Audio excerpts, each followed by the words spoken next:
तो 6500 करोड़ का वो जो मैटर था, उस मैटर में जो सबसे बड़ा कल्प्रिट था, जिसका नाम प्रवीण राउत था।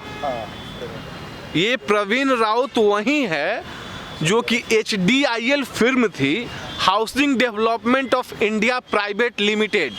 HDIL की जो फिर्म थी, तो HDIL के फिर्म में 70% का जो लोन था वो PMC बैंक के द्वारा दिया गया था। मतलब इमेजिन कीजिए कि अगर 6500 करोड़ का घोटाला है तो उसका 70% दैट इज अबाउट 4500 करोड़ एक पार्टिकुलर बैंक से लिया जाता है और कंटिन्यू उसको लोन दिया जा रहा है। अचानक को कंपनी बोलती है, housing development India private limited जो कंपनी, वो बोलती है अबे मैं तो दिवालिया हो गया। अब HDIL की जो सब्सिडियरी फॉर्म है, इसको बहुत समझने का जरूरत है। HDIL की जो सब्सिडियरी फॉर्म है, उसके जो डायरेक्टरेट हैं वो प्रवीण राउत जी हैं, जिनकी वाइफ माधुरी प्रवीण राउत हैं।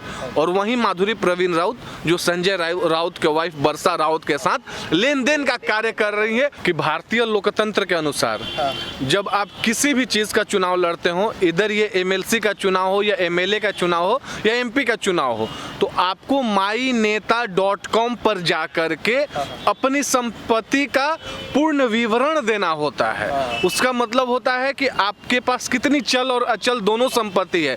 उसके साथ साथ आपने अपने एजुकेशनल क्वालिफिकेशन आपने कहाँ से किए हैं उसके बारे में जानकारी देनी होती है। आपको अपने मैरिड स्टेटस से लेकर आपके चिल्ड्रन क्या है, मतलब A to Z इंफॉर्मेशन आपको उस myNeta.com पोर्टल पर देना होता है।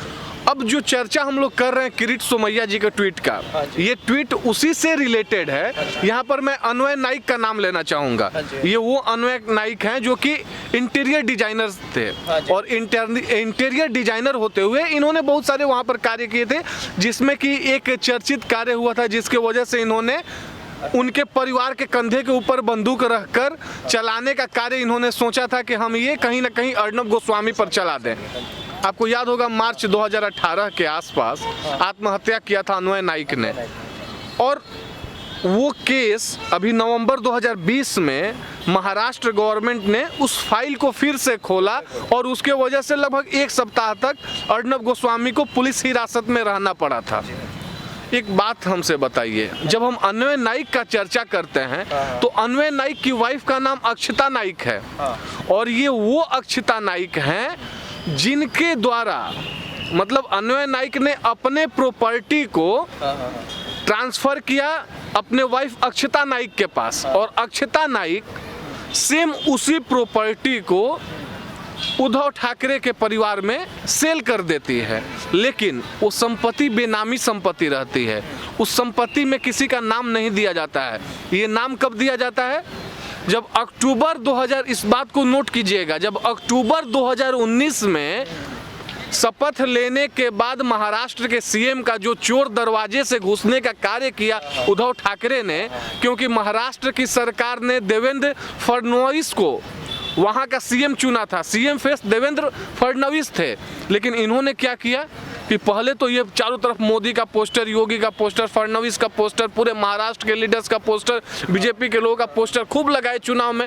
परिणाम भी हुआ, पार्टी को लगा कि यार ये तो एक साथ चुनाव लड़ रहे हैं, ये लोग का गठबंधन है BJP का और शिवसेना का, बहुत अच्छा सीट आया, 165 सीट आया। और उसके बाद इन्होंने क्या किया, तुरंत जब देखे कि अच्छा ठीक है अब तो कुछ सीट आ गया BJP के नाम पर, उसके बाद ये वहाँ से साइड हट गए और ये CM बने। CM बनने के बाद CM बनने के 6 महीने के बाद ऐसा होता है कि अगर आप MLA या MLC नहीं हैं तो आप मुख्यमंत्री या कैबिनेट मिनिस्टर या कुछ नहीं रह सकते हैं। मतलब जिस दिन आप शपथ ले लेते हैं उसके 6 महीना के भीतर according to constitution of India आपको MLA या MLC का पद कुछ लेना ही है। वैसे ही अगर आप केंद्र में मंत्री बनते हैं और सपोज आप लोकसभा का चुनाव जीत कर नहीं आए हैं तो विद इन 6 मंथ्स आपको राज्यसभा का मेंबर निर्वाचित होना पड़ता है। ये मैटर भी बहुत आगे गया था। लॉकडाउन के दौरान मैं आपको याद दिलाना चाहता हूं, जब वहां पर ऐसा लगा था कि पूरी दुनिया इस ग्लोबल डिजीज से, महामारी पैंडेमिक जो भी उसको बोलिए, उस ग्लोबल पैंडेमिक से जब पूरी दुनिया जूझ रही थी, वहां पर भी इनको अपनी सत्ता की पड़ी थी। और वहां पर भी महाराष्ट्र के जो राज्यपाल हैं भगत सिंह कोश्यारी का नाम लेकर ये बोल रहे थे कि कहीं ना कहीं ये चाह रहे हैं कि मैं सीएम ना रहूं, उसके लिए ये चुनाव ना करा रहे हैं। फिर वहां पर कुछ सेंटर का हस्तक्षेप हुआ था और फाइनली वो एमएलसी बने थे। अब जो एमएलसी बनने के समय उन्होंने अपना डेटा दिया था myNeta.com पर, वहां पर उन्होंने कहीं भी 5.29 करोड़ की जो संपत्ति है, जो अक्षता नाइक के द्वारा खरीदा गया है, जो नवंबर 2020 में ट्रांसफर किया गया उद्धव ठाकरे के नाम, वो उन्होंने नहीं किया था। अब मैं स्पष्ट बात आपसे पूछना चाहता हूं और आपके चैनल के माध्यम से जितने सारे दर्शक देखेंगे, 2014 में कोई प्रॉपर्टी खरीदा जाता है और 2020 में उस प्रॉपर्टी को ट्रांसफर कराया जाता है अपने नाम पर। कौन सी ऐसी परिस्थितियां आई होगी ठाकरे परिवार के पास, क्योंकि उद्धव ठाकरे इतने भी कमजोर इंसान नहीं है, कौन सी ऐसी परिस्थिति आई होगी जो इन्होंने ऐसा कार्य करने का काम किया? इसका जवाब तो जनता देगी और जनता को समझना है इस बारे में। उसके साथ साथ मैं एक और बात आपको बताना चाहता हूँ। आप चाहे प्रताप सरनाईक का चर्चा करें या संजय राउत की वाइफ वर्षा राउत का चर्चा करें या किसी का भी चर्चा करें, PMC scam, PMC bank scam जब हम लोग नाम सुनते हैं तो आज भी हमारे दिमाग में पता है क्या आता है? अक्टूबर 2019 का वो घटना, जब हम लोग कहीं से आ रहे थे और अचानक पता चला कि जो भी कॉर्पोरेटिव बैंक है पीएमसी के नाम से, उस बैंक में जितने भी खाता धारक हैं उनको 20,000 रुपए से ज़्यादा निकालने का परमिशन आरबीआई नहीं दे रहा है। आरबीआई ने उस पर रोक लगा दिया। और क्यों रोक लगाया था? क्योंकि 6500 करोड़ का घोटाला हुआ था। एट वेरी फर्स्ट 4355 करोड़ का घोटाला, उसको साबित करने का कोशिश किया गया था। जब ईडी उसमें इंटरफेयर किया, ईडी का मतलब इन्फोर्समेंट डायरेक्टोरेट, जब ईडी उसमें इंटरफेयर किया और ईडी ने उस मामले को अपने संज्ञान में लेकर जांच करने का कार्य किया, तो उसे पता चला कि ये तो बहुत छोटा दिखाया जा रहा है। छोटा इन द सेंस कि although even 4355 crore is a huge money, but if we are comparing that with 6500 crore, तो ऑफ कोर्स वो 2200 करोड़ जो है, कहीं ना कहीं 2200 करोड़ का मतलब 22 रुपया 22 पैसा नहीं होता, वो 2200 करोड़ है। कितने लोगों की जिंदगी खुशहाल कर सकता है और कितने लोगों को कंगाल बना सकता है। तो 6500 करोड़ का वो जो मैटर था, उस मैटर में जो सबसे बड़ा कल्प्रिट था, जिसका नाम प्रवीण राउत था। ये प्रवीण राउत वही है जो कि HDIL फिर्म थी, housing development of India private limited. HDIL की जो फिर्म थी, तो HDIL के फिर्म में 70% का जो लोन था वो पीएमसी बैंक के द्वारा दिया गया था। मतलब इमेजिन कीजिए कि अगर 6500 करोड़ का घोटाला है तो उसका 70% दैट इज अबाउट 4500 करोड़ एक पार्टिकुलर बैंक से लिया जाता है और कंटिन्यू उसको लोन दिया जा रहा है। अचानक को कंपनी बोलती है, housing development India private limited जो कंपनी, वो बोलती है अबे मैं तो दिवालिया हो गया। अब HDIL की जो सब्सिडियरी फॉर्म है, इसको बहुत समझने का जरूरत है। HDIL की जो सब्सिडियरी फॉर्म है, उसके जो डायरेक्टरेट हैं वो प्रवीण राउत जी हैं, जिनकी वाइफ माधुरी प्रवीण राउत हैं।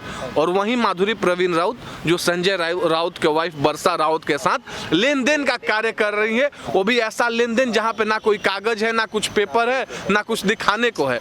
तो अब इस क्रोनोलॉजी को, इस षड्यंत्र को समझिए कि ये कहां से गेम खेला जा रहा है। 6500 करोड़ का मैटर जो उसका प्राइम एक्यूज्ड है, उसकी वाइफ से पैसे लेने का कार्य कौन करती है? 50 लाख 55 लाख रुपए संजय राउत की वाइफ वर्षा राउत। और उसके बाद जब इतना बड़ा सब कुछ एविडेंस है आपके सामने, जिस पर कि सब कार्य कर रहा है, जिस पर कि पूरा देश थू कर रहा था कि ये कैसा स्कैम हुआ है, लोग क्यों परेशान हो रहे हैं, जिसने अपने मेहनत की गाड़ी कमाई उस बैंक में रखी है, फिर आप आवाज उठा रहे हैं, फिर आप उंगली उठा रहे हैं ईडी पर और सीबीआई पर। मतलब आप क्या चाहते हैं कि आप देश में आज़ादी और स्वतंत्रता के नाम पर जो मन हो सो करते रहें। आप नारी सशक्तिकरण के नाम पर नारियों को आगे करके जितना बड़ा क्रोनोलॉजी हो, षड्यंत्र हो, सब कुछ करते रहें देश को बर्बाद करने का। और नारी के नाम पर क्या लोग आपके सामने आकर उस आवाज़ नहीं उठाएंगे? अगर नारी महान है तो सीता है, लेकिन अगर नारी गलत है तो ताड़का भी है, हमें ये भी याद रखना होगा। जी बहुत बहुत शुक्रिया सुभाष।